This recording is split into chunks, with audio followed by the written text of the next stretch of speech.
Un hombre agredió a la primera congresista musulmana de Estados Unidos durante una asamblea pública realizada en medio de la tensión por las políticas migratorias del gobierno de Donald Trump. Sí, el atacante, que estaba entre los asistentes, usó una jeringa para rociarle un líquido.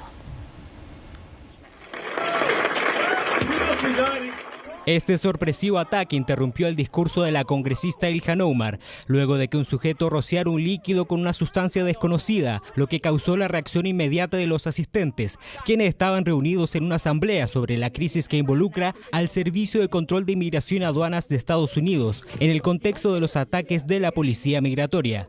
A pesar del ataque, Omar continuó con sus palabras. Posteriormente, a través de su cuenta personal de X, la congresista afirmó que se encontraba en perfectas condiciones. Estoy bien, soy una sobreviviente, así que este pequeño agitador no me va a impedir hacer mi trabajo. No dejo que los acosadores ganen. Agradecida con mis increíbles electores que me apoyaron. Minnesota es fuerte. Cabe destacar que en el año 2018 Ilhan Omar se convirtió en una de las primeras mujeres musulmanas estadounidenses en ser elegidas para el Congreso. Ha sido insultada y discriminada con comentarios racistas en innumerables ocasiones, incluso de parte del presidente Donald Trump. El gobernador de Minnesota, Tim Walz, condenó el ataque, mientras que la congresista Alexandria Ocasio-Cortez apuntó al gobierno estadounidense como los responsables de este y otros constantes ataques. No es una coincidencia que después de días en los que el presidente Trump y el vicepresidente Vance pusieron a la representante Omar en la mira con ataques públicos difamatorios, ella sea atacada en su ayuntamiento. Gracias a Dios, ella está bien.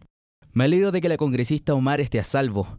Nuestro estado ha sido destrozado por la violencia política durante el último año. La retórica cruel, incendiaria y deshumanizante de los líderes de nuestra nación debe cesar de inmediato. En cuanto al atacante identificado como Anthony Kazmierczak, fue acusado de agresión en tercer grado debido al acto ofensivo hacia Ilhan Omar. Este hecho es un claro ejemplo de la tensión que se está viviendo en Estados Unidos a causa de los agentes migratorios del ICE que han atacado a algunos habitantes del estado de Minnesota. Ocurrió durante esta mañana con una congresista, representante del Partido Demócrata, Ilhan Omar, miembro de la Cámara de Representantes, fue agredida. Ahí está el ataque que sufre. Miren, es un hombre que le rocía un líquido, aparentemente es químico. Es con una jeringa, mira, ahí está. No alcanza a verse muy bien, pero es un líquido que le lanza con una jeringa y le dice a Ilhan Omar, debes dimitir, renuncia, ¿no? Le dice en ese momento, mientras ella estaba condenando en un discurso las acciones de los funcionarios precisamente del Servicio de Inmigración y Control de Aduanas de Estados Unidos, el ICE. Estaba protestando contra ese accionar y aparece este hombre y le rocía este líquido. Sí, ella es congresista por Minnesota, precisamente. Ella además nació en Somalia, ella llegó a Estados Unidos en calidad de refugiada y eso le ha significado además ser un objetivo frecuente de los ataques de Donald Trump, que se ha dirigido a ella habitualmente en muy duros términos, incluso la ha tratado de basura, justo cuando Donald Trump además ha argumentado, hay quienes dicen que sin muchas pruebas, que la justificación que da inicialmente para desplegar a los agentes del ICE en Minneapolis tenía que ver con acusaciones de fraude hacia un grupo de inmigrantes somalíes, con acusaciones de fraude sobre la ayuda estatal que se le ha entregado. Y por eso también ella ha tenido ahí un rol muy protagónico en todas las críticas que ha habido en relación al actuar de los agentes del ICE. Y toda esa historia está volcada ahora sobre este episodio puntual, entonces, donde hay un testigo que dice que este era un líquido que olía a amoníaco, que incluso, dicen, Ilhan Omar, si bien no lo recibe directamente, dice que siente una leve irritación de garganta, pero luego siguió con su intervención, se niega a suspender su discurso, dice no hay que ceder ante las amenazas, pero claro, de todas formas es una situación muy, muy compleja, muy tensa de enfrentar, porque además está la seguridad en entredicho aquí de una congresista, ¿no? Claro. Demócrata en este caso. El hombre fue retenido claramente allí en el suelo y después llevado a las autoridades. Vamos ahora a revisar imágenes de esta mañana. Marco Rubio, ahí está, comparece en el Capitolio ante representantes del Congreso para poner por primera vez en palabras, con un nivel de detalle hasta ahora inusual, el plan de Estados Unidos con Venezuela.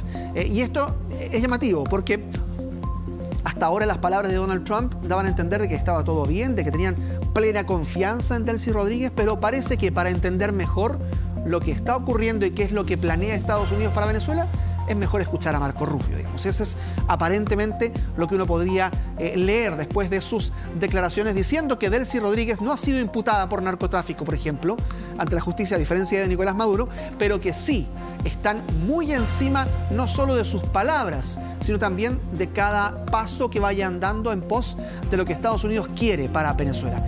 Ha dicho Marco Rubio recién ante el Capitolio, pueden tener elecciones todo el día, dice. Pero si la oposición no tiene acceso a los medios, si los candidatos de la oposición no pueden estar en las urnas, no hay elecciones libres ni justas y entonces queremos a una Venezuela libre, justa y próspera, es lo que ha dicho principalmente Marco Rubio. ¿Tenemos declaraciones? De Marco Rubio. Escuchemos. Hicimos múltiples intentos para lograr que Maduro se fuera voluntariamente y evitar todo esto, porque entendíamos que él era un impedimento para el progreso. No podías llegar a un acuerdo con ese tipo, y así hemos podido crear un mecanismo a corto plazo.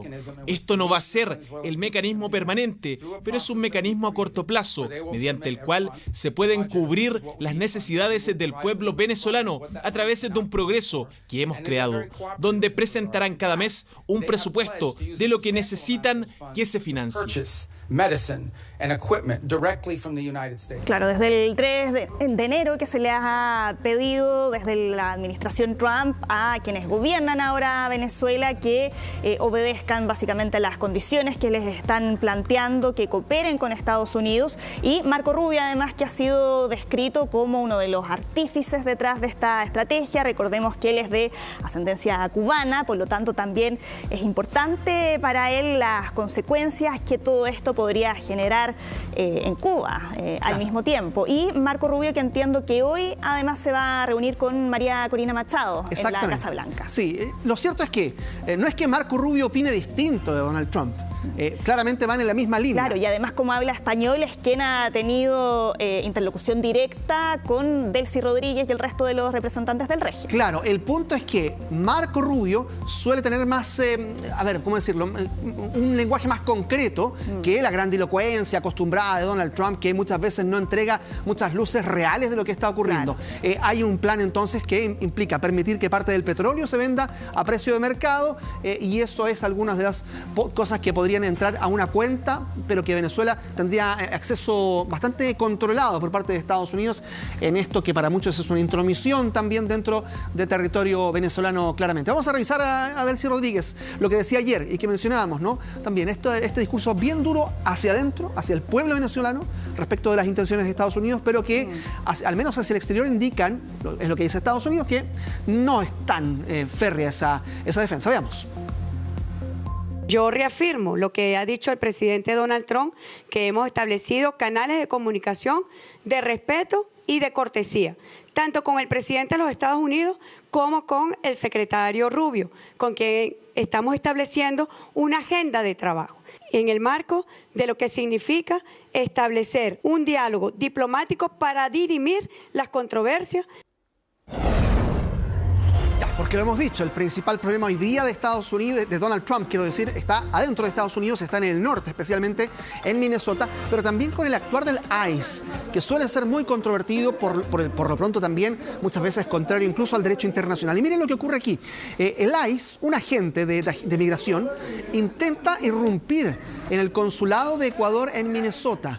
Y esto claramente atenta contra varias normativas que rigen justamente los derechos de las legaciones diplomáticas en el exterior, a nivel internacional. De hecho, el gobierno de Daniel Noboa, que eventualmente puede ser afín en muchos aspectos a Donald Trump, bueno, protestaron de todas formas. Esto es inaceptable para Ecuador y para cualquier país, han dicho. Y de acuerdo con la Cancillería, los funcionarios del consulado fueron los que impidieron el ingreso de este oficial del ICE, de la agencia migratoria a la sede consular y así garantizaron la protección de los ecuatorianos. Hay pocas informaciones todavía respecto de cuál era el objetivo. Claro, eso te iba a preguntar si es que estaban buscando a alguien puntual. ¿No se sabe todavía más detalles sobre eso? Por ahora no. Marco Rubio, como estaba en esta declaración que tenía que ver solo sobre Venezuela, no ha respondido preguntas, tampoco ha habido una vocería desde la Casa Blanca. Se espera que eso ocurra porque además hay una nota de protesta entonces enviada hacia la Casa Blanca por parte de la Cancillería ecuatoriana, de la ministra Gabriela Sommerfeld. Lo cierto es que el punto es cuál va a ser el límite que cada estado le va a imponer a los agentes del ICE. Ya se sabe que hubo un cambio en la dirección el día de ayer, que salió, ¿no?, el principal agente directivo del ICE en Minnesota, que llega Tom Homan allí, que es César de la Frontera, que no necesariamente es una garantía, me parece, de calma y tranquilidad en la zona. Por el contrario, puede ser incluso mucho más férreo el control migratorio, pero más allá de eso, lo importante es que no haya excesos, ¿no? Esa es la principal problemática que debe estar ahí cubierta por las autoridades en ese estado y en todo Estados Unidos, por lo demás. Mientras tanto, les vamos a mostrar imágenes de algo que ocurrió.